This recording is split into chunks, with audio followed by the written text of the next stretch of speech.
joining us from all over Europe. I can see lots of messages coming in from different people. And now as we hit our 10 a.m. CET start time, I'm seeing lots more people sort of pouring into their meeting. So very quickly, let me just introduce myself to those who don't know me. My name is Matt Shaw, and what I do is I teach people how value propositions work and how to use them in your day-to-day job, whether you're launching new products, whether you're considering new innovation, whether you work in R&D or you work in marketing. It's all important information to understand what the value proposition is. But if I ask 20 different people to define what the value proposition is, I'll get 20 different answers. Somebody will describe an elevator pitch. Someone will describe a marketing position. Somebody will describe a requirements document or a features or specifications list. Lots and lots of different definitions of what a value proposition is. So my job here today is to explain very quickly what a value proposition is, why you'd need one, what the disastrous consequences could be for a business where there is no value proposition process in place. So that's what we're going to do today. Now, you have got the ability to ask questions, but what I intend to do is, because we've got a lot of ground to cover, is cover the material in the first hour. If you place questions in the Q&A section on the site, I'll look at those at the end and try and answer the main sort of themes that are coming up. So all the way through, please feel free to put your questions in the Q&A and I will address those at the end if you want to hang around and listen to some additional questions. All right, very good. So off we go. So let me just very quickly introduce how I deliver the training on value propositions to organizations. What I would do is I would kind of work through an agenda that looks something like this. Now, today, we're only having a taster of this, and I'm going to jump in and pick out some choice bits from all over this agenda. But normally, it would take us sort of 3 days with a team to do. I've worked with lots and lots of different companies over the years. Many of you maybe are on this call today, or someone within your organization has asked you to come and have a look at this because I've trained them in the past. I've trained about 45,000 people over the last 20 years. We calculate in 27 countries. These are just some, it's not all, but these are just some of the companies that have invited me to come and teach or train them on value propositions over the years. And what you can see is it's the sort of, there's a theme to the sort of companies that ask me to come. These are companies that are brilliant at developing new technologies, new services, new solutions. They are certainly not necessarily small companies or startups. They can be 100 years old, 150 years old. They can have 20, 30, 100,000 employees. But the key thing that they constantly ask themselves is, are we launching products inside out? i.e., are we considering what we would want to do, what we would like the market to do, rather than what the market actually needs? What I would describe as starting a project from the premise of, can we do something, rather than should we do something? And a value proposition is entirely built to create a culture of switching that inside out thinking to outside in thinking, making it much more likely that your solutions and products will work. So if I was going through the training, I would start with this should I, not could I premise, and try and explain to people why this outside in thinking is the right way to work. It's not automatic that audiences that I deal with are on that page when I first turn up. I very often got to persuade people that there's a problem in the first place. I've trained the boards of many big companies where somebody very senior will turn around and say, hang on a minute, we've grown for the last 30 years. We make X amount billions in revenue every year. We employ this many people. What the hell is wrong with what we're currently doing? And my response to that would be, well, just think how big you could be. Just think how much more successful you could be. And by the way, and we'll come on to it, What you may not know is within your organization, there are people working on projects where they fundamentally don't understand what the project is for. They know it's going to fail by the time it comes to market, and they genuinely despair of the fact that there is no sort of external consumer or customer driven basis for what they're doing. So we'd start with outside in thinking. Then we'd look at this 6-block value proposition, which I'm going to introduce you to. This is the magic behind the value proposition. Then we look at who are we developing this value proposition for? Targeting, segmentation. These are key buzzwords, but very, very important to understand, as you will come to see today. Then insights, observations, and accepted consumer or customer beliefs. What does the customer actually need? And how can you find out whether something is important, something is a small niggly problem, or something is a massive unmet need that will drive them to go out and purchase your product? Then I'm often working with companies that have extremely complicated organizations, extremely complicated offers, systems, technologies. How can you describe these in language that your customer will understand? Very, very often I'm working with companies and they're using jargon, they're using descriptions that no one in the real world would use. And I say, that's not a real word. You can't put that in your value proposition. And they'll say, everybody uses that word. And my response normally is, no one uses that word except 7 people in this company. But because you all have lunch together and because you all talk together, you've persuaded yourself those are real words. Those are real acronyms, real abbreviations, real terms that real people use, except they don't. So what they're doing is they're looking at your communication and they have absolutely no idea what it does or how it works. So these ideas of explaining your reasons to believe in appropriate language for your target, key to a value proposition.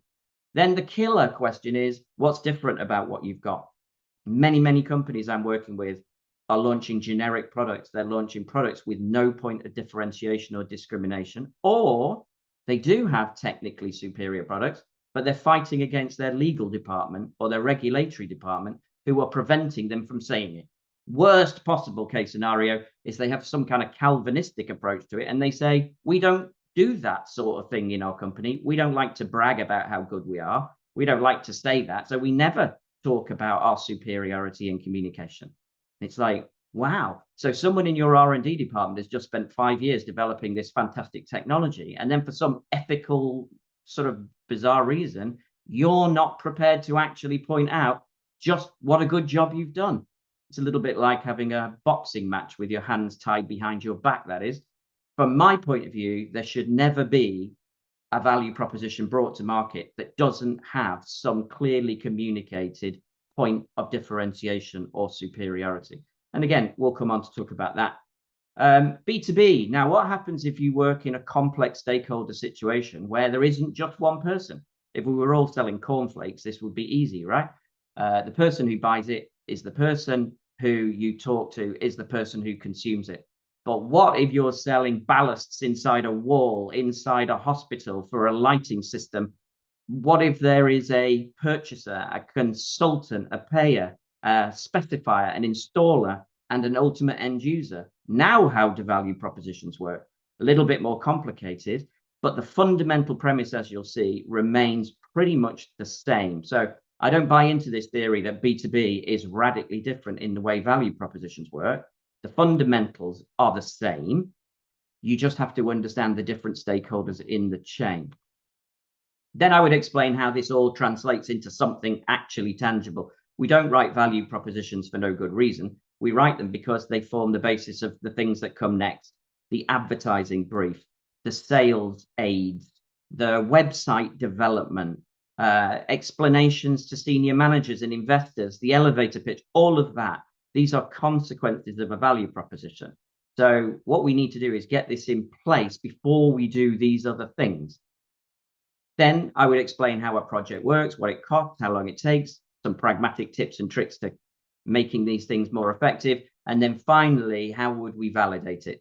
A value proposition isn't a real thing. It's a hypothesis until you put it in front of your target customer or consumer.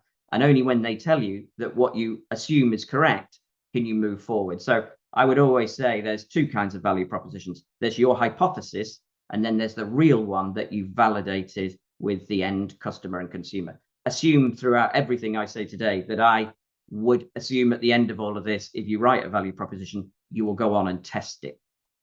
Okay, very good. That's it. That's how I would normally run through a value proposition training. It's a series of logical connections. We don't just do a value proposition, as I say, for no reason. We are doing it in order to drive a business forward. And this is the sort of magic behind the scenes. This is the 6-block value proposition. I guess the thing that I'm pretty well known for. I've developed this very simple explanation of how to build a value proposition. This is used by, and we think about 250,000 people around the world in businesses every single day. I bump into people at airports who I've trained 10, 15 years ago, and they go, Matt, you're not going to believe it, but I still use your value proposition process every day. It's the only way I can get my head around what a product is or how a service works. So it's really, really adaptable. In fact, it's a really good system to describe the value of anything. I did bump into somebody once who told me they wrote their CV using this process because they just simply described the value of themselves. And to top that, I did train someone in China recently who used it to create their online dating profile and credited me with having helped them find their wife using this value proposition process, because what they did was created the value proposition for themselves, created a vision value proposition for their prospective partner, used it on a dating website to create the story and the kind of positioning for themselves, and lo and behold, they got married. So this person held a training session and was telling the group, this is why you're here. It's such an sort of a flexible approach. So don't think about this as we go through this as a template that you need to fill in. It's a series of choices that you need to make. And making those choices will help you and all of the people around you understand why something exists, who it's for, how it works, what it does, and critically, what makes it different than anything else that they could have purchased or bought. Now, I said to those of you who asked me, I would show you lots of different examples and lots of new examples. This one, I kind of have picked up on because it's the epitome of what I face every single day. Now, there's a company called Humane, and they've created an AI pin. The two founders, I think, are married, and they used to work at Apple and credit themselves with having, developed the iPhone. I think Steve Jobs was clearly in some other room when they were doing that. And what they've done is they've created, because it's a buzzword, an AI-powered pin that goes on your clothes. I think Naomi Campbell wore it at the Paris fashion show or something, kind of really kicked it off in social media. But essentially what it does, I think, is it's designed to replace the smartphone with something that sits on your lapel and answers questions and does various different things. Now, they launched this product, and I'm going to show you a video of what they did. Just watch how they approach explaining this product.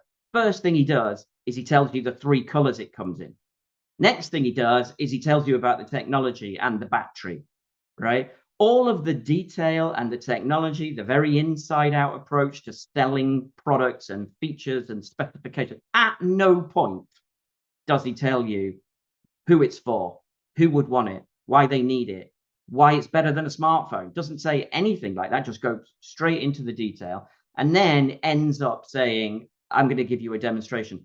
And it is so deathly boring. He has to ask the AI to make it sound more exciting. And, as I said in my original piece here, if this is the best that AI can do to kind of jazz up its own story, then I think we're all pretty safe for a while. So let me just show you the sort of launch video that Humane AI did for this pin.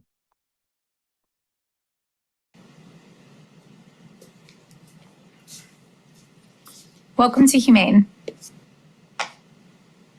This is the Humane AI Pin.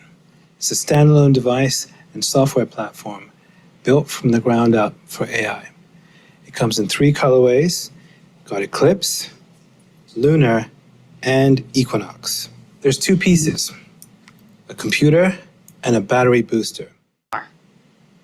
I can use it for messaging, either by voice or laser. Tell Andrew I'll be there later tonight.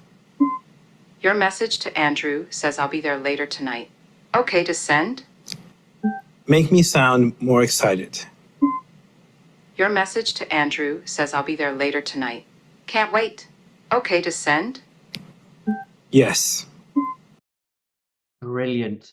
So the AI ads can't wait, and that makes him much more excited. This, by the way, as a piece of technology, has taken 6 years of development, $230 million. They have currently 200 employees working on it. Now, if you're really excited by that video and you want to go out and get one for yourself, it's $699 for the device, for the pin itself. And then you have to pay a 2-year subscription because for some bizarre reason, it doesn't ride off your current tariff on your mobile phone. It requires its own SIM and its own network. So it has its own independent telephone number and a year subscription, minimum 2 years, and a monthly subscription of $24 a month. Now, I'm going to come back and show you a review of this later on as we get to another part of the value proposition process. But suffice to say, this is the exact definition of what I see every day. I go into an organization, there are 30 people working on a project. They've worked on it for 3 years. I say to them, what is it? Who is it for? Why did you do it? And 30 people look at each other and they actually don't have an answer to that question. And I say, how have you got this far? How have you spent this much time and money without knowing the fundamental answers to those basic questions? And to be honest, the answer is because no one in the organization is forcing them to actually come to a conclusion on that. So if you can avoid answering that question, you will. And then if you force them in a room to do it, someone will go, well, the benefit of it is it's faster. And then someone else will say, no, it's not, it's safer. And someone else will say, no, it's not, it's smaller. So they don't even agree with each other what it is. Now, my logic is if you can't even agree with each other why a product exists, why you're launching something, how the hell would you expect the consumer or the customer to understand it? So a value proposition has 2 fundamental purposes. Number one is it aligns people inside the organization, right? Don't underestimate the importance of that, so that they are then in a position to have a consistent, clear communication to people outside the organization. You would be amazed how many people have worked on projects worth tens of millions of dollars who have absolutely no idea why it exists. And they don't believe it will be a success when they launch it. But their work plan just says, launch this thing in September. So they do, right? But they really, really don't understand why they're doing it. They can't communicate what it is at all. So if I do the training, I always start with a joke. And I'm going to start with this joke because I think it captures everything here. There's a man in a balloon and he's floating over the countryside. He's completely lost. He looks down and he sees another man walking his dog on a hill. So he shouts down, he says, excuse me, do you know where I am? And the man with the dog shouts up and says, don't worry, I know exactly where you are. You are in a balloon 30 meters from the ground. So the guy in the balloon says, whoa, whoa, whoa, can I just stop you there? Do you happen to work in R&D? And the man with the dog says, yes, how could you possibly know that? And he says, well, because the information you just gave me is statistically accurate. However, it's also completely useless. So the man with the dog says, well, can I just stop you there? Do you happen to work in marketing? So he says, yes. How could you conceivably know that? And he says, well, because you don't know where you've come from, you don't know where you're going to, and you appear to be completely lost. However, in the space of this very short conversation, somehow you've just managed to make that my fault. Now, to me, that's exactly how this problem is arising. People in marketing and sales are blaming R&D for making products with the wrong features, over-engineered, too expensive, takes too long to come to market, whatever it is. The people in R&D, they're looking at the people in product management, in people in marketing, and they're saying, well, what should I have done? What was it that you clearly communicated to me was the most important need? When did you test this? When did you last speak to consumers? I mean, I genuinely have worked with teams who've developed products and have never run any market research because they can't afford it. Senior management don't invest in it. They see it as a cost. Now, that same senior management, by the way, more than happy to spend $3 million building a technical development center in Shanghai. But when it comes to actually going to West Germany and talking to the consumers who will ultimately buy it, that's too expensive. So what they do is they spend all the money developing the thing and absolutely no money checking whether anybody needs it. So there's the blind leading the blind in this kind of situation.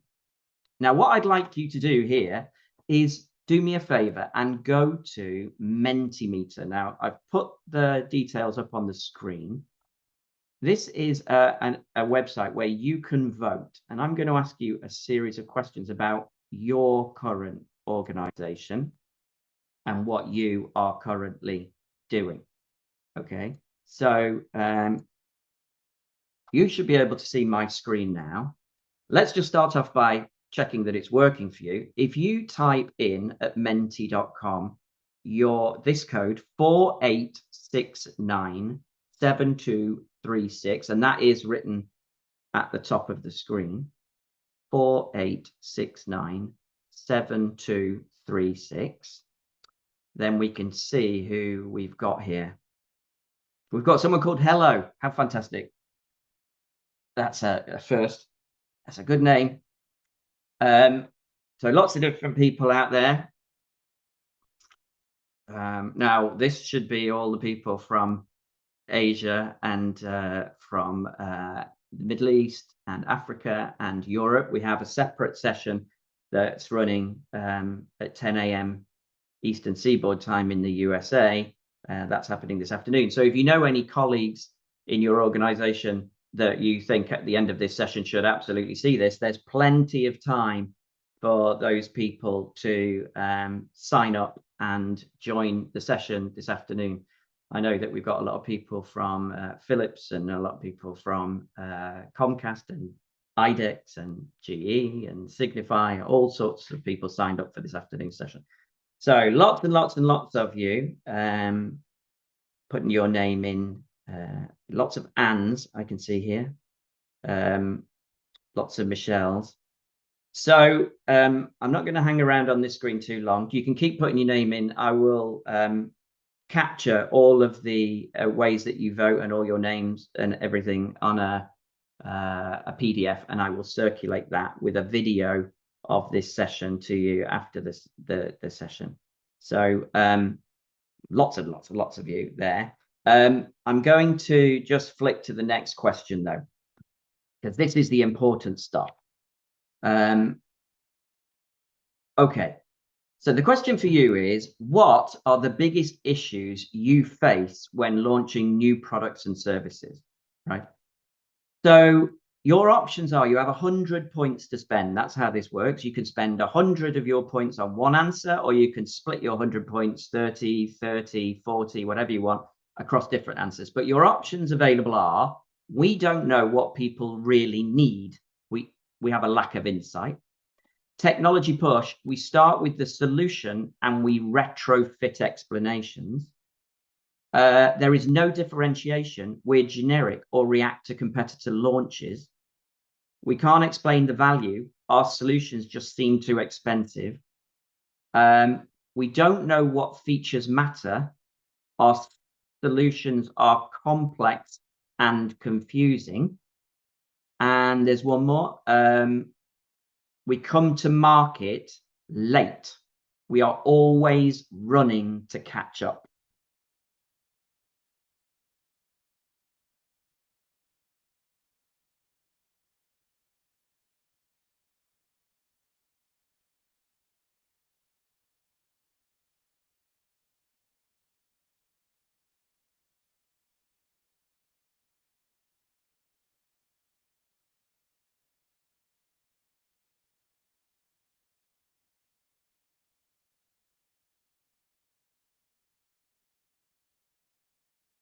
Okay, so I'm just going to keep talking while you vote because there's lots of votes coming in. But let's see, we can already begin to see a sort of profile of answers taking shape here, right? And clearly, as you can see, right up at the top of this list here is technology push.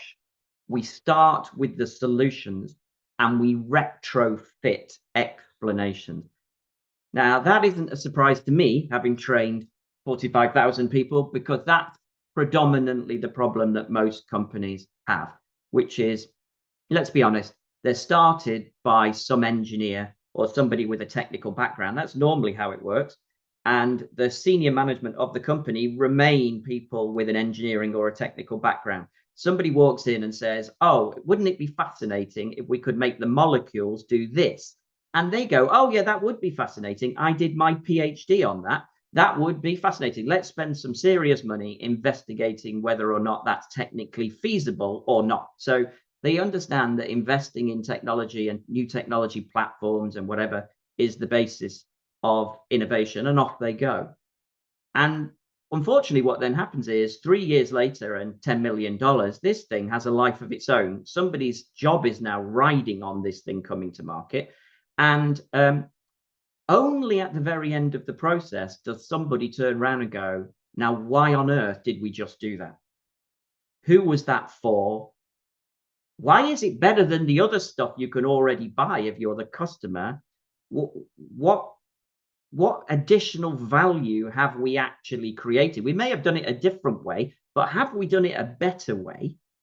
All these questions, they get asked only at the end. So that's what a third of you have voted for as your primary answer, technology push, what I would call inside out thinking.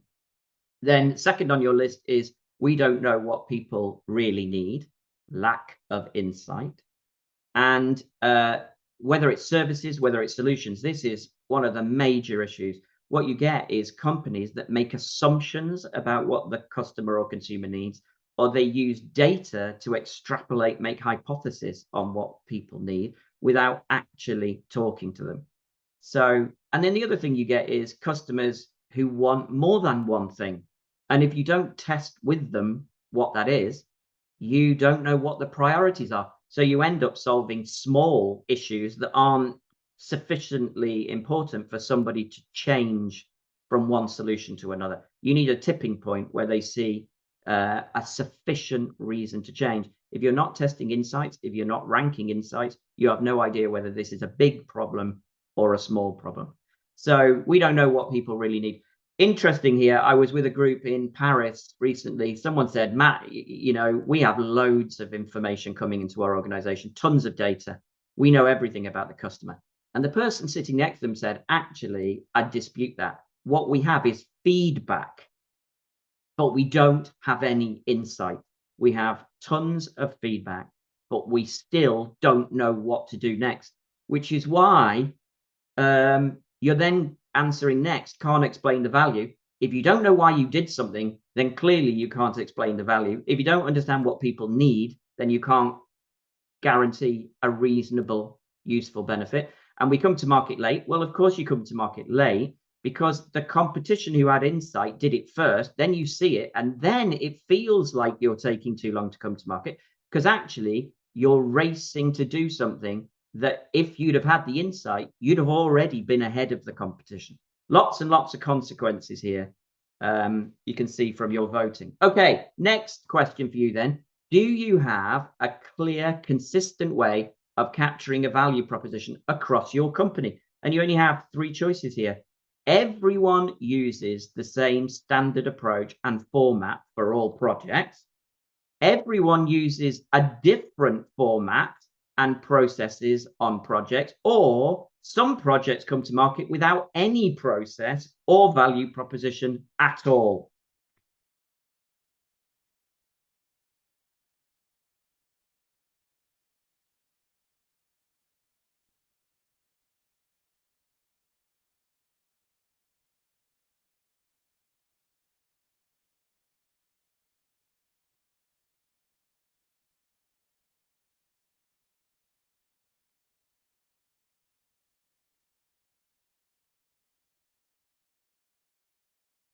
Okay, so I think again you can see the trend here, which is here's me saying, well, what you might want to do as an organization is try and improve your value proposition process. And at least twice as many people are saying value proposition process. What's that? We don't have one. literally a senior manager says, I bless that technology, and that's all it requires for that thing to come to market. You know, I was with somebody recently and they said, you know, Matt, I've got a work plan that says launch 7 things by the end of the year. That's it. They said it's really easy to launch things in our organization. It's really very difficult to stop something launching. If you don't have a value proposition process, you can't prove that something is a bad idea. It's not just about proving it's a good idea.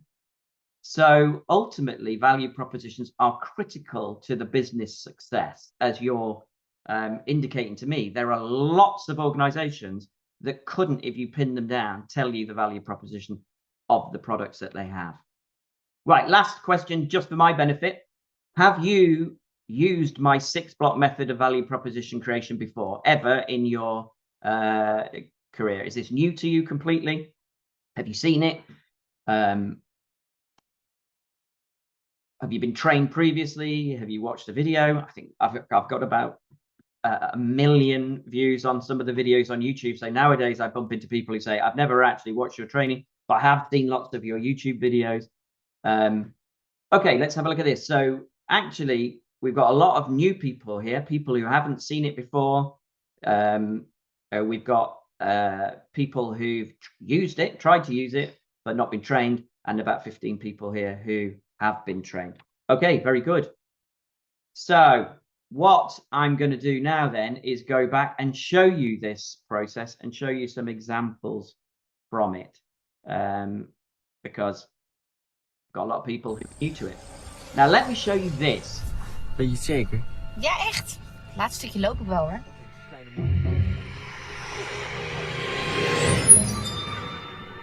Het is ook wel lekker, een beetje frisse lucht. Oké. Doe je wel voorzichtig?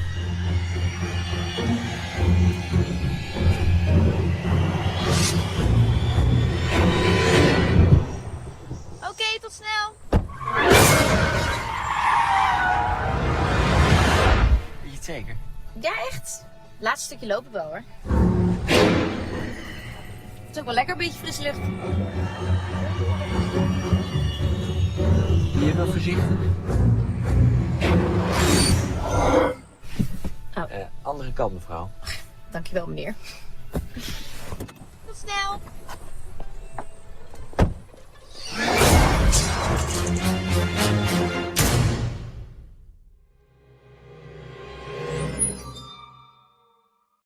Now, I know we have lots of Dutch people here in the audience, so some of you have been watching that in your native language. The rest of you, I'm sure, will have been able to read the subtitles and the title at the end. But what it fundamentally says is 2 doors on the safe side and 1 door on the unsafe side. The premise being from that advert, I'm absolutely convinced, is this company have created a car with an odd number of doors because there is a road safety issue of people stepping out onto the road and being hit. So if you don't have a door in the rear on the road side, right, then that is safer. Now, that's a pretty clear piece of communication. It's a phenomenally complicated way of solving the problem. Let's come back to that. But at least the communication is clear.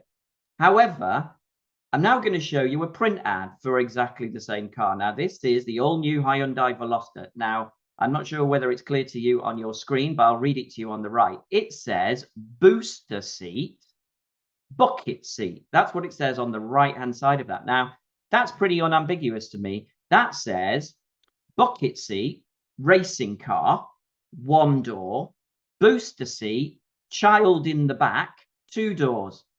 Now, that's a totally different explanation of why this car has an odd number of doors.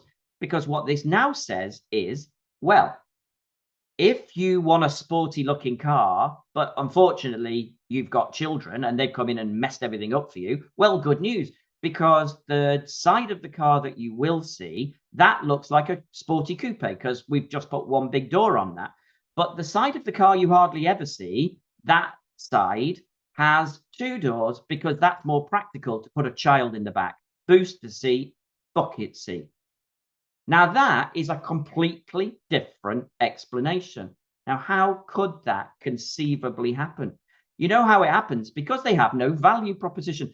And at some point, they were so unclear what this was, they actually had a vote on their website. What do you think our car is for? I mean, unbelievable, right? Which is you get such confusion about why you've made this vehicle that you end up asking in a Veloster debate your potential consumers to try and retrofit a value proposition for your product. And then ultimately, they decide it's a taxi because, you know, who wouldn't want someone stepping out onto the road? Now, let me just step back and tell you why I'm showing you this. I'm showing you this because this is what happens if you don't have a value proposition. You cannot communicate a single-minded message to anybody. You can't tell your advertising agency the same message that you tell your sales team, same message that you tell your website development team, same message that you tell your R&D, because you have no clear way of communicating in a consistent way. No process, no rigor, no discipline. So what happens is people make it up as they go along. So the person who writes the website writes something different than the person who's developing the sales aid, and they write something different than the marketing communication person briefs to the advertising agency. I mean, I'm working with lots and lots of market research agencies who don't know what they're testing because the client doesn't understand who the target is and what it's for. So market research agencies confused, web development team are confused, advertising agency are confused, R&D are confused. What features should we put on it? Well, I don't know. We'd need to know who it's for and what it does, wouldn't we, in order to do that? So a value proposition ensures that what you engineer is exactly what you promise, is exactly what you sell, is exactly what the consumer expects. Because everybody inside the organization is singing from the same song sheet. Dad, look. Dad, look. Dad, look. Dad, look. Dad, look. Dad, look.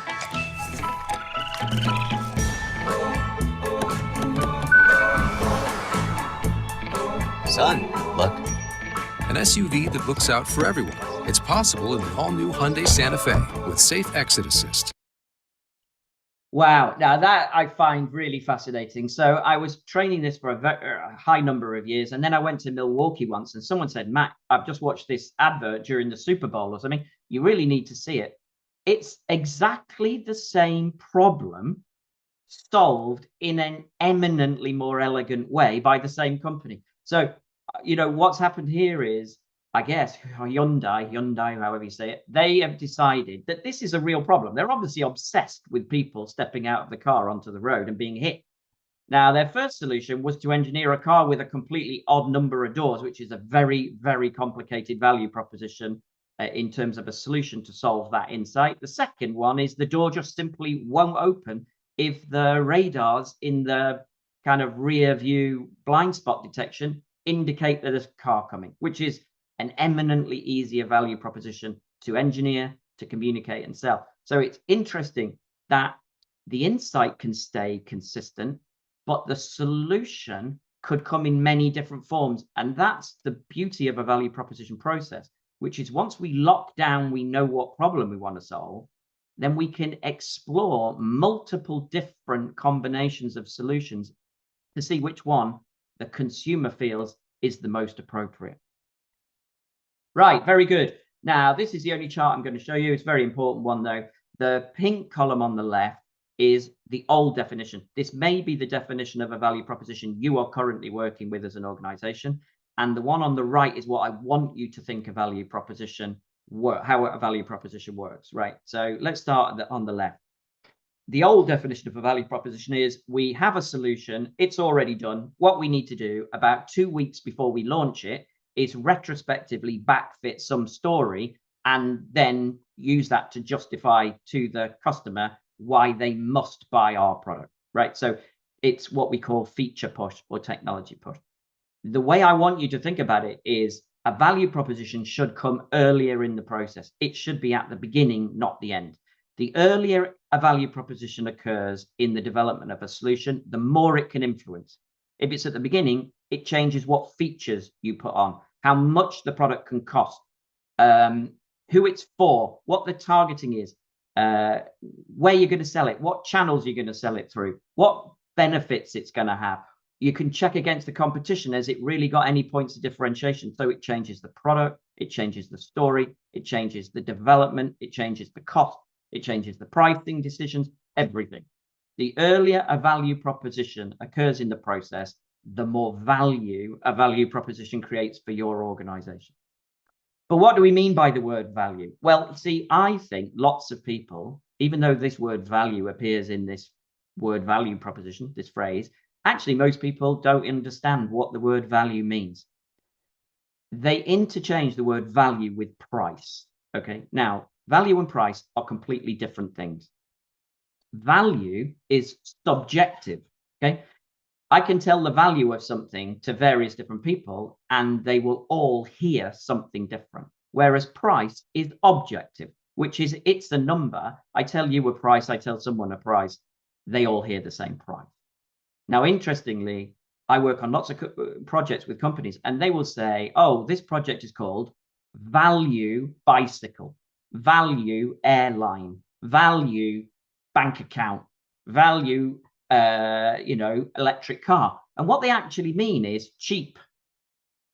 But as I say, value and price are not the same thing. My wife, she believes that a Prada handbag is worth £600. Now, I strongly disagree. Now, the beauty of this process is she and I can be simultaneously correct because it doesn't matter what I think, it's what she thinks if she is the target. And that's why it's really, really dangerous for people to develop value propositions inside companies and then project what the customer may or may not think is valuable. But that, by the way, is exactly what companies do. They sit in a room in room 7G on the 7th floor of their skyscraper, their headquarters, and they brainstorm the benefits to their customer of their product. No customer involved. A few years ago, I went to Nice Airport. I tell this story regularly, and I was delivering this training to a company in the south of France. But I needed to get home at the end of the day because it was my son's 7th birthday. Now, I was going to get home, but by the time I got home, he would have gone to bed. So he wouldn't have known I was there. Now, as luck would have it, I turn up at Nice Airport to fly home, and there's a plane leaving 3 hours earlier. So I say to the people at the counter, is it possible I can still catch that plane? And they say, yeah, good news. If you race through security, it's only a small airport, so you should be able to do that. You only have hand luggage. You can make that gate. You can catch that plane. So I say, right, now, second question, are there any seats left on the plane? And the lady says, yeah, good news. There's one seat left on the plane. So I say, oh, brilliant. Now, you can't possibly have expected someone like me to turn up here 45 minutes before that plane flew and ask to take that seat. You were expecting to fly that plane with that seat empty. So any money I give you now is a bonus you couldn't possibly have expected. You should be thankful for anything. Interestingly, that's not how the airline was thinking about this transaction. Right? They were thinking, why are you standing here asking about a plane that leaves in 45 minutes? You must desperately, desperately want to be on this plane. This is going to be the most expensive seat you've ever bought on any plane in your entire life. Now, the reason I tell that story is because I see thousands of value propositions a year. And you know what? The most common thing I see in the benefit of a value proposition is saves time. Benefit of this product is it saves time. Diagnostics, MRI, doesn't matter what it is, saves time. I've just told you a story about saving time, I think. But you've got to concede that if you take away the context and you take away the target, it's nearly impossible to try and calculate the value of that time. If I'm working with a company that thinks they're really sophisticated, they'll quantify that time. They'll say saves up to 3 hours. I've just told you a story about saving 3 hours. But again, if you don't understand who I am and you don't understand what I'm trying to do and you don't understand my context, how are you going to calculate how valuable that 3 hours is to me? Because even in my story, me, the following day at exactly the same airport, there is no value to that 3 hours or considerably less value. So even me on another day, the value has changed. So here's what I want you to understand. Value propositions are all about targeting, because if we say we're going to target a value proposition at everyone, we'll create a generic value proposition because we can't focus in on anything. We can't talk to anyone. It won't resonate with anyone. We can't get in under the skin of the problem because we're trying to appeal to too many people. The more we narrow down the target, the stronger the value proposition becomes. We need to break those targets into smaller subsets of people who share the same needs, segmentation, and then we can write a story for each of them. How do we measure success? Companies want to grow, they want to make money. Fair enough. But surely you want to grow profitably, don't you? And you want to build strong brand loyalty, don't you? I mean, I could probably argue that Samsung and LG make superior tablets to Apple, right?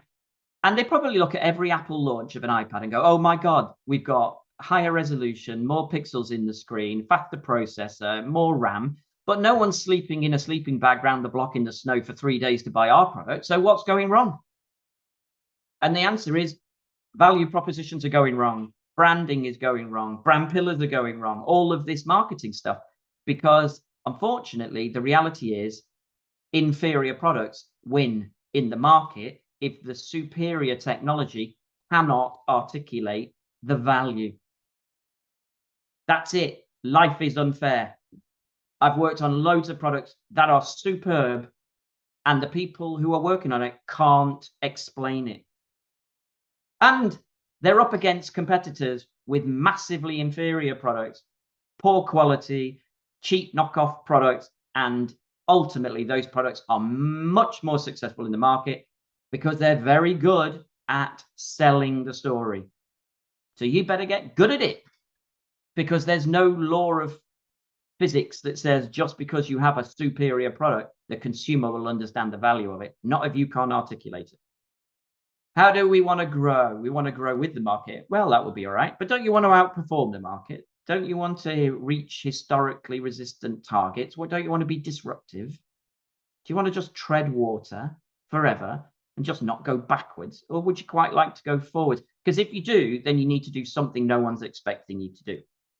You need to do something that I couldn't anticipate by looking at your current portfolio that you won't do next year. Oh, well, it's the same thing you did this year, just slightly smaller. It's the same thing you did last year, just slightly faster. That's not disruptive innovation. That's incremental innovation. Everyone will anticipate it. There will be nothing different at the end. Now, what do we see about key drivers?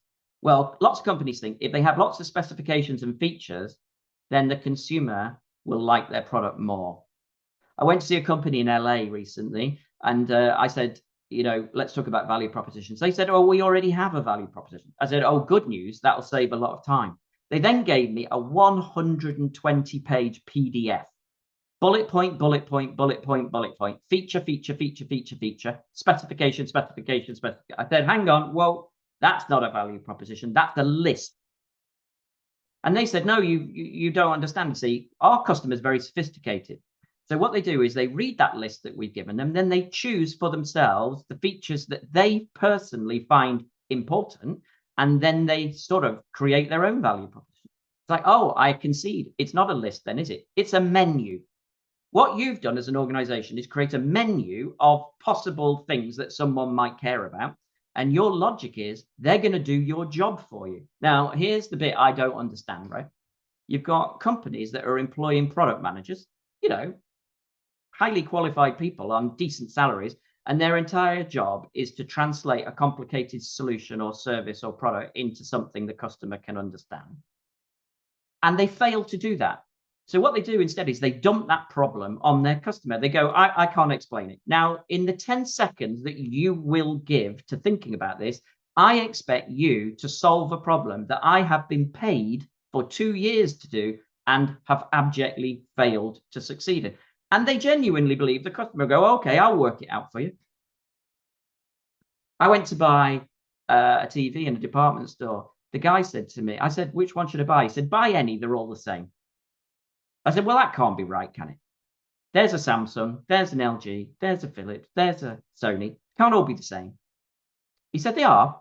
And even the manufacturer has put a series of specifications on a sticker in the screen. Go and have a look. They'll all say 4K resolution, 4 HDMI sockets, smart TV, Netflix and Amazon. And so I go and look, and lo and behold, they all do. And he says, there you go. They're all the same. I said, which one should I buy? He said, well, buy the cheapest one. Now, here's the issue. The people at base in those marketing departments thought they were being very clever, didn't they? Right?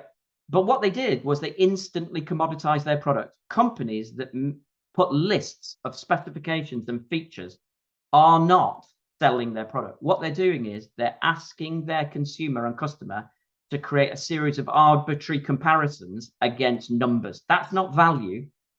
That's going to be the lowest common denominator, and you are going to be in a race to the bottom to commoditize your product if you create numbers rather than value. Apple don't tell you how many dots are in the screen of an iPhone. They call it a retina display. They say that the number of dots is irrelevant because your eye can't discern the difference anyway. So what they do is they elevate the value away from a number which can be compared with the competition. Look at this. This is Huawei. Huawei, I think that's how you say it. They made an advert. I'm sure somebody at base thinks this is a value proposition.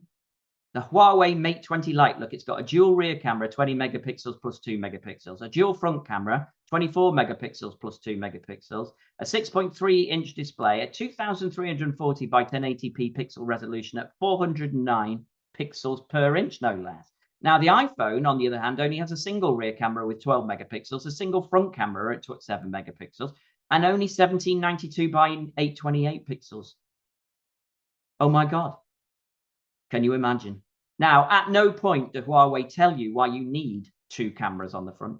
At no point did they tell you the difference between those resolutions in terms of real world value to you. I'm absolutely convinced no single Apple user would ever look at something like this and go, well, that changes everything. I've obviously been making a massive mistake for the whole of my life. I'm now going to switch instantly to becoming a Huawei Mate 20 Lite consumer. Now, I guess maybe their logic is, well, no, it's not about that. It's about an Android user who's thinking about a cheaper phone, and they're comparing it to something premium, but that person was never going to buy an Apple, but they might have bought something else. Okay, good news. So then when OnePlus come along, or someone even cheaper comes along, and they go, oh, okay, a 34 megapixel camera. Well, ours is 36 megapixel camera. Now what? You have no real value proposition. So numbers win, do they? This is a nightmare. So you want to avoid that. That's not a value proposition. So what is a value proposition? Well, lots of companies write big, large, multi-page documents, series of documents. They have a requirements list. They have an elevator pitch. They have an advertising brief. They have a positioning statement. They have 60-page lifestyle shots from Shutterstock with people and personas and God knows what. Well, actually, in all of those documents, they pretty much say everything. There's nothing that is ruled out. There's no clear clarity. There's no focus. A value proposition should be on a single page, not because that's easy, because that's incredibly difficult. But what it forces you to do is to narrow down and be single-minded and focused. Because I'll tell you what, when it comes to writing a value proposition, any idiot can write a complicated value proposition. It takes no effort to leave everything in. Where the skill of value proposition comes is what you have to leave out. Who are you not targeting? What benefit are you not offering? What features are you not talking about? That's difficult. That's where the discipline comes. And anyone who's been on my training knows that liberating feeling when you finally get your head around why your product exists and how you're going to articulate that. That's amazing, that feeling, but it's painful to have to rule all those other things out. But you should do that because this is a commercial imperative. I'm not saying this just because I'm fascinated by marketing. I'm saying it because it's a business need. The reasons that product fails are all the ones you'd expect. Product defects, insufficient marketing spend, higher costs than anticipated, competitive reaction, timing issues. Yeah, of course. And I'm sure that most organizations have complex quality control management, time management, change management, financial management processes. But you know what? The single biggest reason your next innovation is going to fail, that your brand is going to fail, that your product is going to fail, is simply that there will be a lack of understanding of the need that it addresses by the market and the user. No one will understand the insight and the value proposition. Now, what I'm describing to you is a process that fixes your biggest problem, which is why 45,000 people, in fairness, have asked to be trained on it because they understand the value of it. And somewhere in your organization, if you're here today, maybe someone's seen this before and said, you need to go see this because I'm at a loss how you're doing it without. But what we've just seen is at least 2/3 of everybody on this call is working without any kind of value proposition at all. So very, very quickly, let me introduce you to the solution to all of this. This is what I call the 6-block value proposition, the 6 elements method.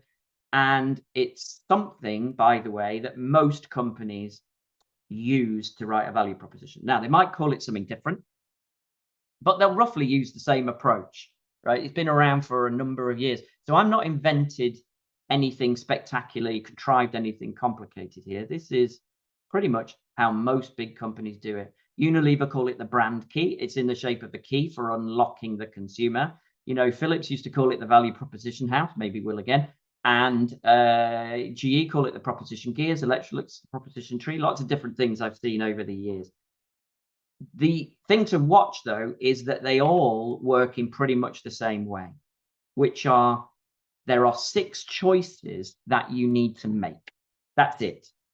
And once you make those 6 choices, you are in a position to develop a value proposition. Now, the only rule is you have to make those choices in a certain order.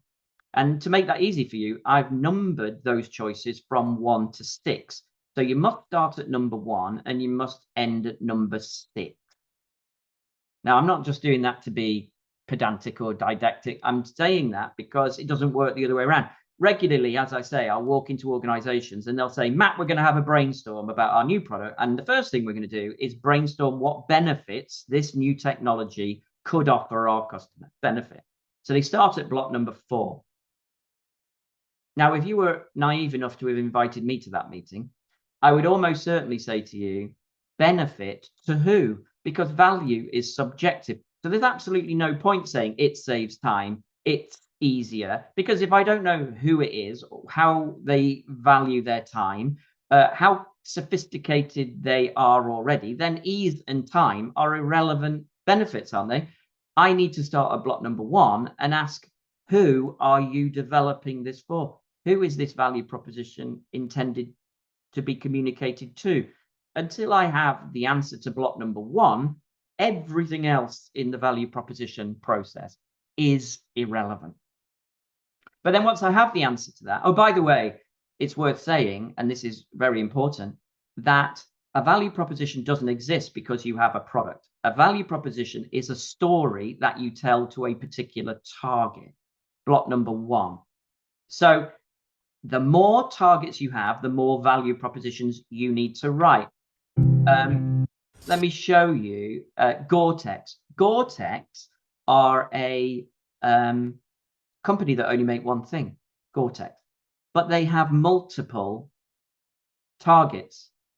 So they have multiple value propositions. If you're a mountain climber, you get a different value proposition on their website than if you're a deep sea diver, than if you're a pilot. But the answer is always Gore-Tex.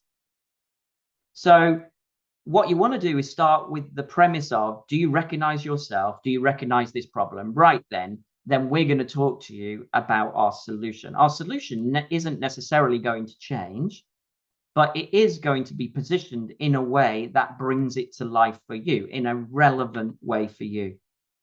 Here's another company that does that. They're called Bitrex. What they do is they make a chemical that's the world's bitterest chemical. It's a B2B company. You can't buy it directly. You buy it through other products. They sell to agrochemicals and pesticide companies, industrial alcohol, automotive products, household products, arts and crafts, DIY, all sorts of stuff. The thing that binds them all together is if you consume them, you will die. So to prevent you consuming them, Bitrex work with them to create value propositions. That means that as you start to put it in your mouth, it's so bitter that you spit it out. Now, unbelievably, I was training this to a team in Denmark recently. They told me that Denmark is the world's biggest pig farming nation. Who knew? There are 7 pigs in Denmark for every person. And apparently there's a massive problem in pig farming of pig cannibalization, and that pigs have a tendency to bite each other's tails off. So lo and behold, Bitrex have created a value proposition, an anti-pig tail biting solution. something that you paint on the tails of their pigs, a farmer will, to prevent another pig from biting it, from it becoming infected and the pig dying and losing that livestock. Now you look at that and you go, how incredible is that? Bitrex have all these value propositions. This is very specific, but because they understand the target, they're already in agrochemicals, so they're already talking to farmers, and they ask them what needs they have. Well, we've got this big problem of pig cannibalization, and they go, now, is this something that our existing solution can solve? Yes, it is. Bang, a new value proposition. How amazingly efficient is that? Companies don't have to launch and engineer new solutions all the time. What they need to do is make appropriate sort of applications of solutions to new market opportunities. And that's what a value proposition is. We'll go back here. The blue row is a definition of an opportunity, and the pink row is a definition of the solution. So what you need to do is disaggregate those things. I think what most companies are doing is they're starting with the solution and they're retrofitting it back to the opportunity. And the correct process would be, well, let's define an opportunity, agnostic of a solution, agnostic of a technology. Let's just see what our target needs, what they believe, what they want, what they're currently doing. And then what we're going to do is we're going to solve that problem. Now let's look at block number 3, because I want to go back to that Humane AI Pin. Block number 3 says that the target has choices. The target doesn't need to buy your product. They can buy an alternative product. And it isn't relevant who you think the competitors are. That's not the relevant question. The relevant question is, who else is this target considering as an alternative to me? Now, I'm going to show you a review of the AI pin, Humane Pin, that we started this whole training with. And I think this sums it up pretty well. Sorry, let me just jump to that. Here we go.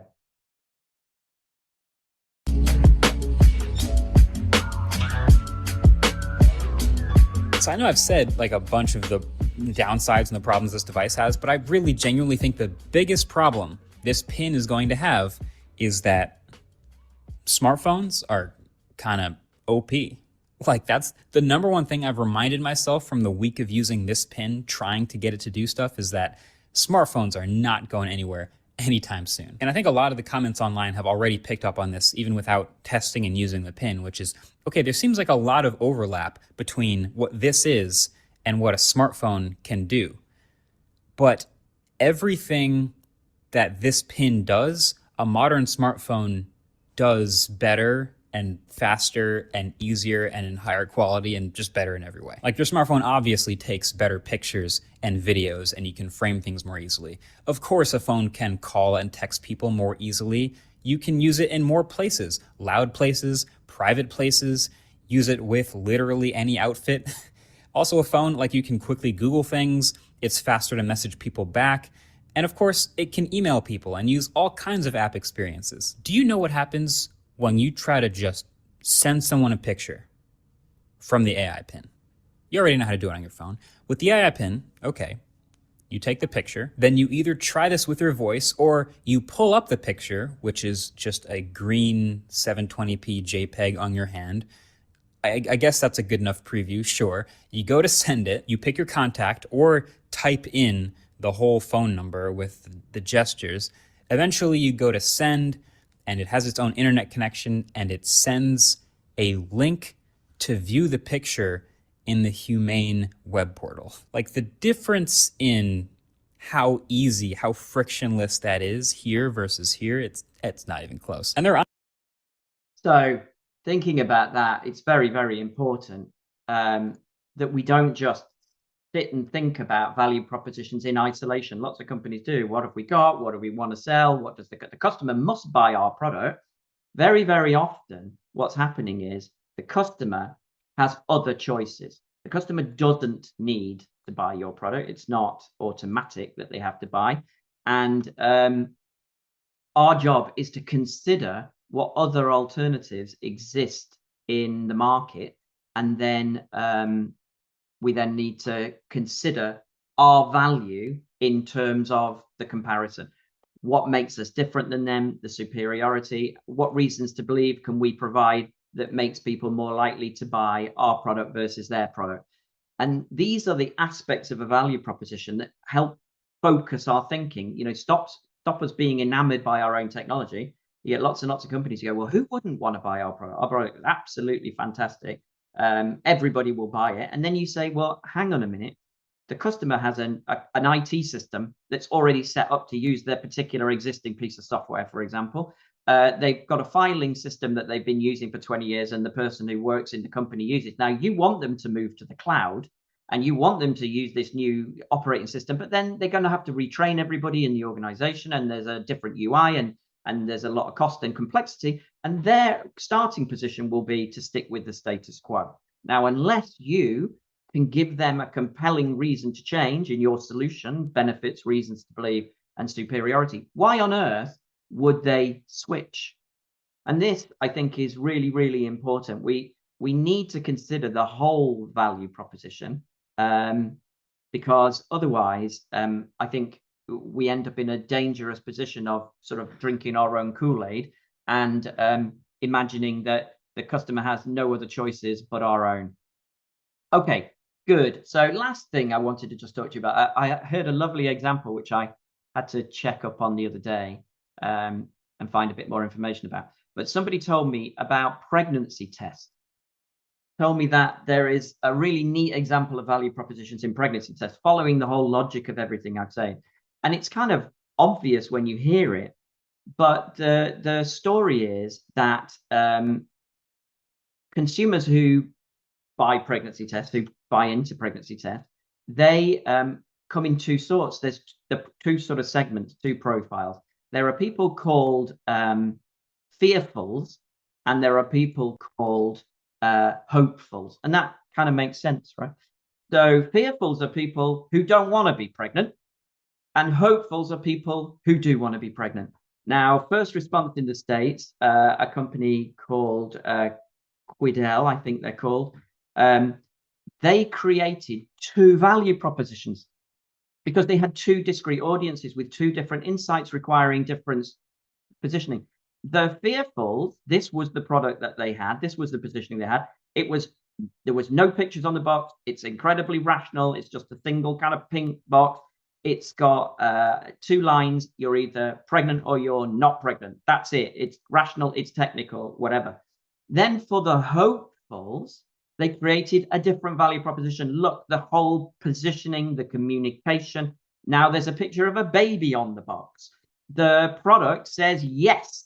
Instead of having a line or two lines, it's now got words. It's much more rational. This is about trying to get pregnant. There is clearly two different stories. Now imagine how unsophisticated it would be to have one value proposition for this entire market, one target, which means you have to position everything the same, whether you want to be pregnant or not want to be pregnant. What they discovered, and the story is out there, very easy to find if you want to find more about it online, is they actually positioned these two pregnancy tests in different places in the store.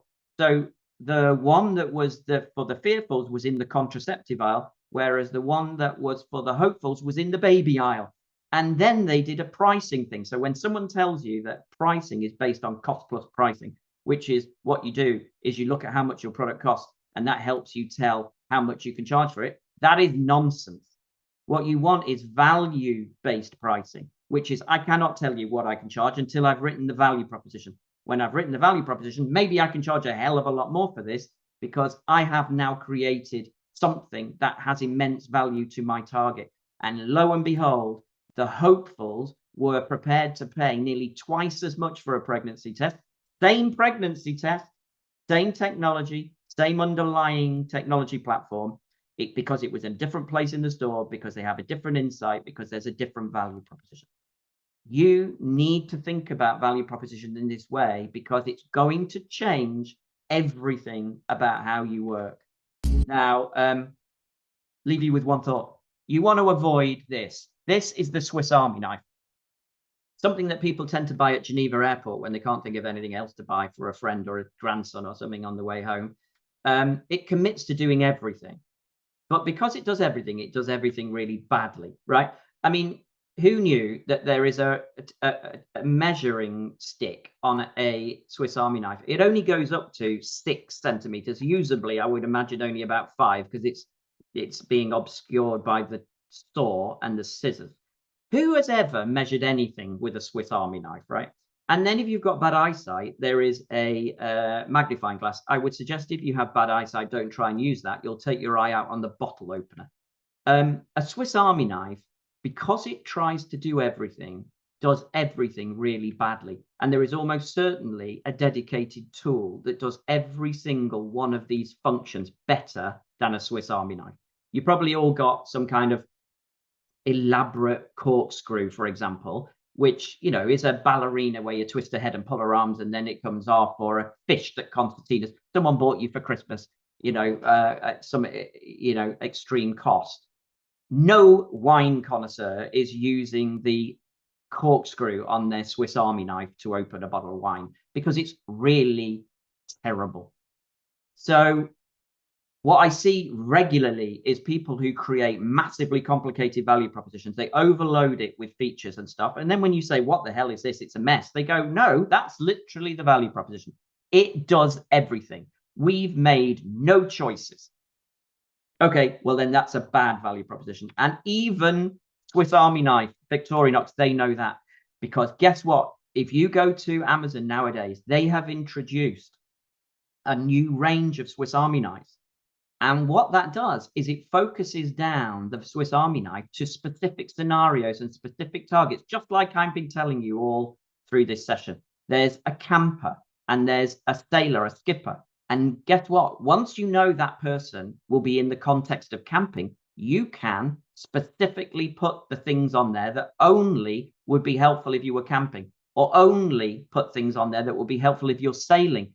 And immediately you do that, you create a much more focused value proposition and you increase the value of it. It's the absolute definition of how all this should work. Okay, good. That's it. I don't want to hold you any longer. Unless you want to stay for the Q&As, I will answer some questions. If you want to know, by the way, how to put your team onto this training, what we do is we train up to 20 people on a team at once. So we only train teams. It's not sort of single enrollment, but you would come to me and say, here I am, I'm at this diagnostics team, or I'm at this, you know, consumer electronics or medical company, and we've got 20 people and want to go through this training with everyone in my team. That's great. We can do it face-to-face or we can do it virtual. We can even do it hybrid. So regularly I'm in a room with 15 people, 5 people in LATAM and the US, they're joining virtually. We focus on the theory. I go through a lot more of the detail than I could possibly have covered today, but you can get a sense of what we would do, dive into each of those blocks. And then on the third day, we write the value propositions for real projects, up to 4 real projects, something you're working on, something that's launching next year, a repositioning of something that you've already launched that's failed, some kind of new service or solution around a product, whatever it is. We charge by the day, not by the participant. So we really want you to fill that up. And what we normally do is we ask people to make that multifunctional. Because if you can invite R&D and you can get them in a room with product management and Marcom and sales all together, learning about the value proposition, speaking the same language, and then developing the value proposition together, well, win-win, because everybody will come out of that understanding why you did it. It won't be just marketing or somebody posting something through the letterbox and saying, I understand this system, you don't understand it, don't worry, just do it. This will be, we all did this together, we all understand it, we know what we need to do, and we've actually begun the development of 4 value propositions during this training. We also, by the way, do senior management masterclasses. Senior management don't need training, in my experience. They're wonderful people and they know everything. But what they are prepared to do is be recapped on it and also understand what the minions below them have all been trained on. So we call that a masterclass. And what we do is we go in for just 2 hours or whatever, and we give them the absolute potted kind of best top line helicopter overview of this. And we explain what's happening within the organization. And the important thing there is we get them to sort of bless this is the right approach, to send the signals to the rest of the organization that this is something that they should do. if you want to talk to me about that, you can come to me via my email address, mattshaw@mattshaw.com, or go to mattshaw.com website. I'm busy most of the time, 3 or 4 months ahead, but I'm available from September onwards. So if that's something you want to do, please let me know or contact me. Right, good. We still got lots of people with us, so I'm obviously not boring everybody. Let's have a look at some of these Q&As and see. Right. What if, I've got a question here. What if there is no clear differentiation, says Vic? We are still good and sell a lot. So we should not give up on a value proposition, right? We should try to see it from another angle that makes it stand out more than even though at first sight the differentiator is not clear. I couldn't agree with you more about that, Vic. My experience is I'm working often with lots and lots of companies who on first pass say there is nothing we can say about this product. We've had it for years. It's kind of sells a lot, so the company wants to keep it, but there's nothing particularly unusual about it. There's no point of differentiation. Normally, after about 2 or 3 hours of looking at this, we have ended up with a very compelling story. And often it's because they're thinking about this too rationally. Let's say it's a smart thermostat. And that smart thermostat is part of an overall smart heating system, which is part of a smart ecosystem in your home. It could be that the smart thermostat in itself is a component of a bigger idea. And where the company is struggling is to define the superiority of the component, whereas the value proposition is probably going to really resonate with the customer at that next level up, which is the ecosystem or the higher level value proposition. We create the value proposition for the solution, for the system, for the ecosystem, and then it becomes clear that these other things are component parts of that, and then you can communicate the individual parts of it, but probably you're going to find much more luck in communicating at a higher level. If I went to buy an iPad from Apple, for example, do you think I go, I'm going to buy an iPad? Or do you think I start with, I'm going to buy an Apple product?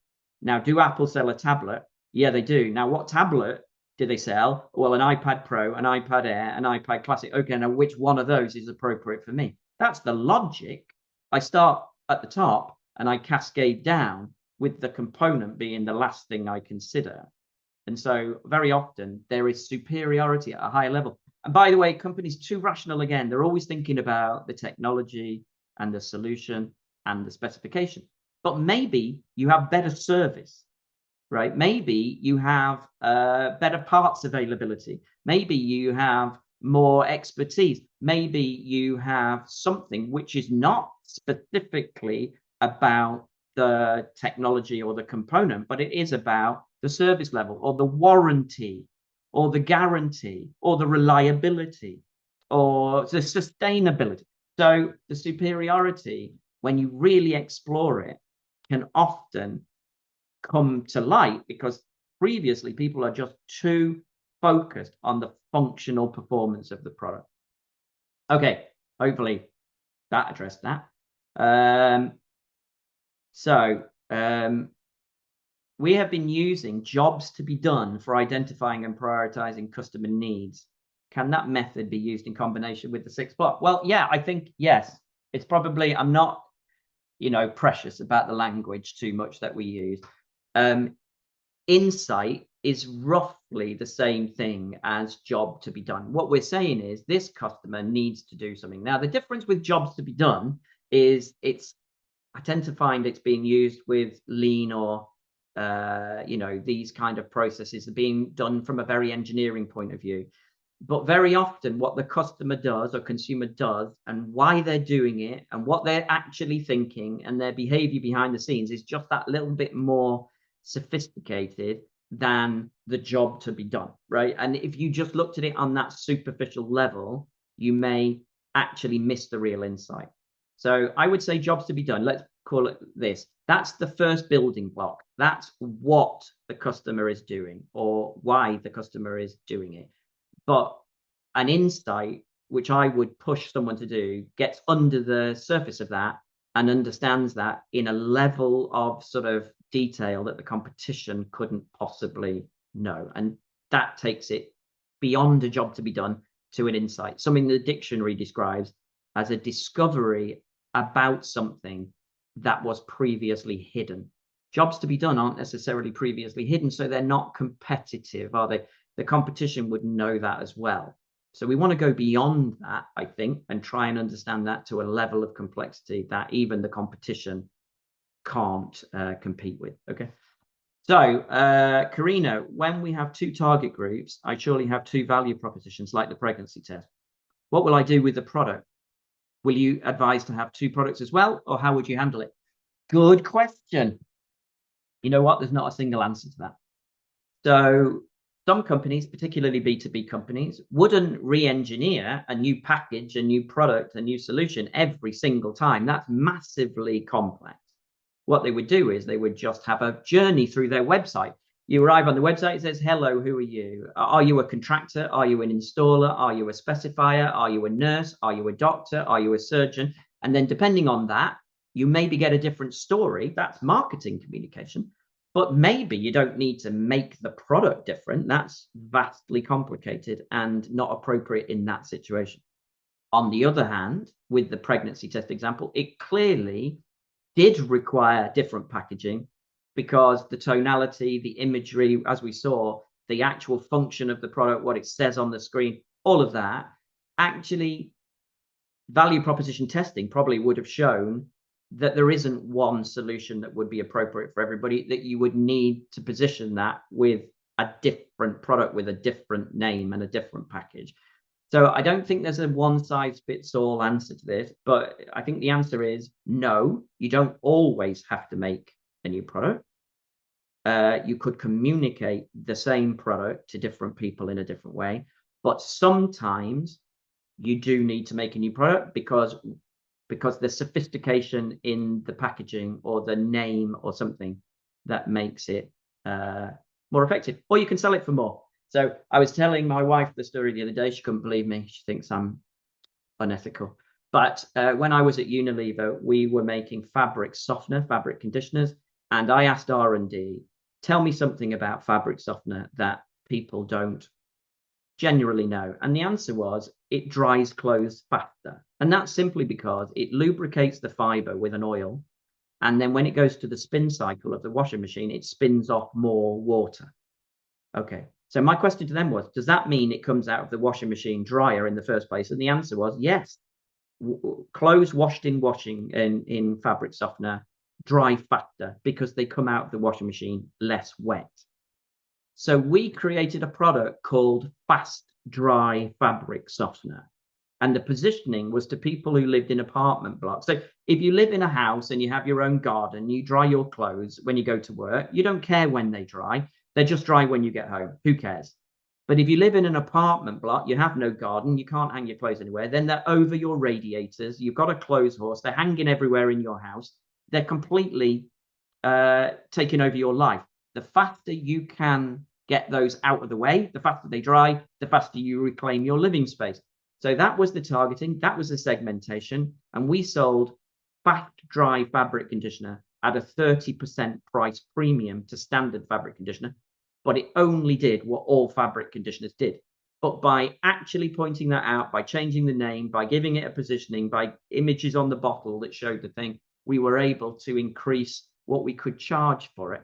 So in that case, why wouldn't you do that? Why wouldn't you change something if by making a dedicated product, you could sell it at a higher price than the standard product, even if it's the same? By the way, this isn't unusual. If I go out tomorrow and buy a Skoda Fabia, I am buying a Volkswagen Golf, and I'm buying an Audi A3, and I'm buying a Seat Leon, right? Volkswagen are selling me pretty much the same product, but they're putting it at different price points with different brands for different positions. If I buy the Seat, my position is I've just bought a Golf, but I've bought it for 20% less. Clever old me. If I buy an Audi, I know I've bought a Golf. It's exactly the same switchgear and chassis and engine choice as the Golf, except I think I've bought the Audi, which is that just bit more sophisticated. So consumers understand that they're buying roughly the same thing at a different price. They all understand that this is really this. A Toyota is really a Lexus, right? But the positioning and the value proposition make people prepared to pay more for it. Is it a good idea, Himanshu says, is it a good idea for the team composition to have customers from the potential market for the value proposition in the making? Absolutely. I have worked on training courses, and many of you may have been on that, or the people at your organization, where actually we bring customers into the training. So we develop value propositions on day 1 and day 2. We do the whole theory. Then we have a focus group or customers come in and they actually say, yeah, that's right, that's not right, whatever it is. And they're sort of in that co-development process. So by the time we actually get to the 3rd day, we've got real customer input on them. So that's that. Whose job is to feed R&D with customer needs and product creation? Here's a suggestion to that, Ivan. Invite R&D to whatever market research you're running. It doesn't need to be a process of passing information along. In my view, is the more the merrier. So interestingly, whenever I've been in an organization that's invited R&D to market research, they're the most enthusiastic about coming. And then when they see it, you can have a real conversation that says, we've been discussing that this product needs to be faster. Well, we all heard, didn't we, that everyone thinks it's fast enough. But the problem with it is the size of it. Do we all agree? We heard that? Yeah, we all agree.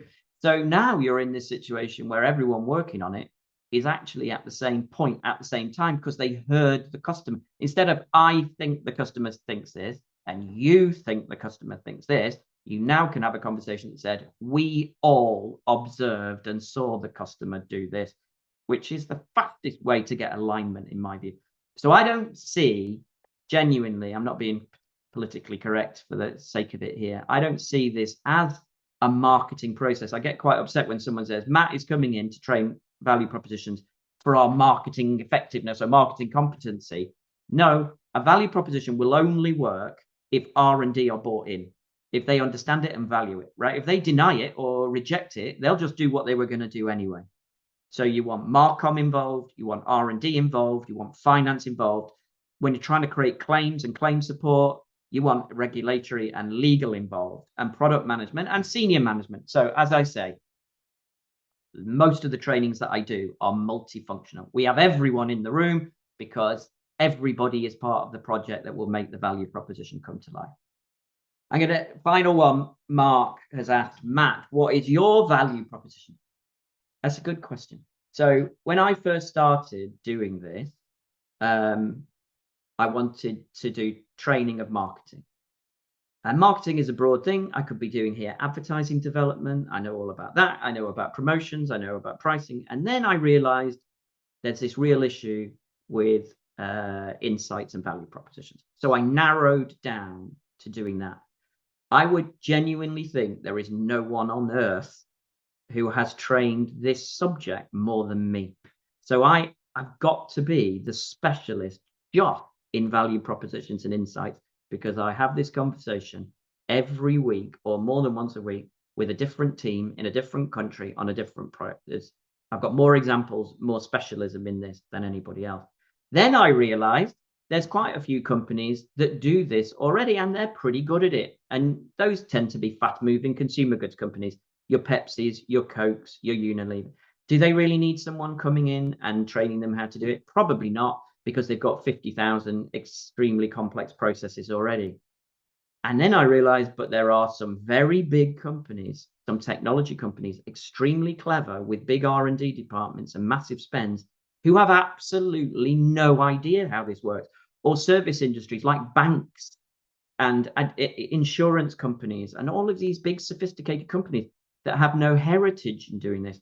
So I narrow down again, which is I only really work with technology or service or B2B companies, historically companies that wouldn't do this, because the shift is massive in those companies if you can get them to pivot from the old way of doing it to the good way. And the positive there, by the way, is they've got brilliant technologies behind the scenes. They just need to articulate how clever they've been. So you're starting from a very strong base, which is they've got good products. Now what you're doing is you're overlaying this secondary skill on top, which is now let's explain what you've done.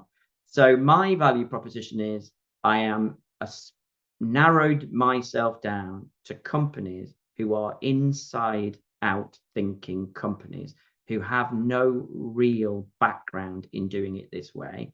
And I just specialize in helping them to start doing value propositions and insight. So hopefully that answers the question. Okay, very good. I'm going to stop there. Thank you for staying with me, everybody who's still here. I'm going to send out a video recording of this so you can share that. There is a second version, as I said, this afternoon at 3 o'clock, 4 o'clock CET, 3 o'clock my time, which will be about 8 o'clock, 9 o'clock, 10 o'clock in the US, depending where they are. So we're going to run it again. If you've got colleagues who still have time to join the one this afternoon, please point them in the direction of the links on LinkedIn, and we'll do that. Okay, thank you very much. Have a good rest of the day.